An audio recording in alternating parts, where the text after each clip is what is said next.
ભરૂચમાં national highway number 48 પર આવેલા મુલડ ટોલ પ્લાઝા પર સ્થાનિક વાહન ચાલકો પાસે પણ ટોલ વસૂલાતો હોવાનો અનેક ફરિયાદો ઉઠી છે। તેમ છતાંય ટોલ પ્લાઝા દ્વારા કોઈ પણ કાર્યવાહી ન કરવામાં આવતા આજરોજ લોકલ ટ્રાન્સપોર્ટ વાળાઓએ ટોલ બૂથ પર પોતાના વાહનો લગાવી ટોલ જામ કરી અને હાઈવે જામ કર્યો હતો, જેના કારણે હાઈવે પર વાહનોની લાંબી કતાર જોવા મળી। ભરૂચ નર્મદા નદી પર 2017માં બ્રિજના લગભગ 8 મહિના પછી ટોલ લેવાની શરૂઆત કરવામાં આવી હતી, જેમાં તે સમયે ભરૂચના સ્થાનિક વાહનો માટે ટોલમાંથી મુક્તિ આપવામાં આવી હતી, પરંતુ ફાસ્ટેગ આવ્યા બાદ ભરૂચના સ્થાનિક વાહનોને ટોલ ઓટોમેટિક કપાઈ જતો હતો। આ સમસ્યાના નિરાકરણ માટે ટોલ નાકાના છેલ્લા ભાગના ભરૂચના વાહનો માટે અલગથી લેન બનાવવામાં આવી હતી, પરંતુ આ લેનમાં પણ ફાસ્ટેગ લગાવી દેવાતા આ લેનમાંથી પસાર થતા વાહનોને પણ ટોલ કપાઈ જતો હોવાથી તે સમયે પણ સ્થાનિકોએ હોબાળો મચાવીને વિરોધ નોંધાવ્યો હતો।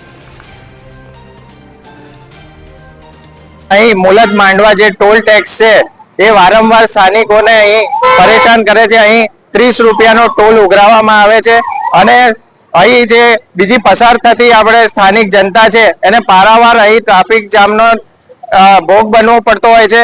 અહીં આ ફક્ત અને ફક્ત એક જ બ્રિજ જે છે જે ભરૂચના રહેવાસીઓએ નર્મદા મૈયા કેબલ બ્રિજ ઉપરથી પાસ થવું પડશે। હવે આમાં પણ કેબલ બ્રિજ એક સાઈડ બને હોવા છતાં પણ અહીં બંને તરફ કેમ આ ટોલ ઉઘરાવવામાં આવે છે એ અહીં એક જાણવા વાળી વસ્તુ છે। અને આની પહેલા અમે જ્યારે અહીં સ્થાનિક લોકોએ આંદોલન કર્યું હતું ત્યારે અહીંથી મુક્તિ આપવામાં આવી હતી, તેમ છતાં અહીં નવી કોઈ એજન્સી આવી ગઈ છે અને ફરી આવી રીતના સ્થાનિક લોકોને પ્રાઇવેટ ગાડીઓ અને બીજી આપણે કમર્શિયલ વ્હીકલોના ટોલ અચાનક ઉઘરાવવા માંડ્યા છે।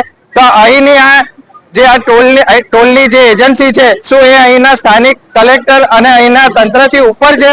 એમણે ઉપરવટ જઈને કઈ રીતના આ સ્થાનિકો પાસેથી ફરીથી ટોલ ઉઘરાવવાનું એ કર્યું? આના કારણે વારંવાર લોકોને અહીં સંઘર્ષમાં ઉતરવું પડે છે અને પારાવાર તકલીફોને જ્યારે ટોલ ઉઘરાવવાનો હોય છે ત્યારે એ કરે, પણ અહીં 100 મીટરની જે લાઈન આપવાની આવે જ્યારે પણ અહીં ટ્રાફિક જામ થાય છે તો તેને કેમ મુક્ત કરવામાં નથી આવતો? આવા ઘણા બધા કારણો છે અને અહીં સ્થાનિક આગેવાનોએ MLA MP ફરી આ મુદ્દે ચર્ચા કરી અને આ કાયમી ધોરણે બંને સાઈડ લોકોને અહીં સ્થાનિક લોકોને જે સોલ પાસિંગના લોકોને અહીંથી મુક્તિ આપવામાં આવે તેવી અમારી માંગ છે।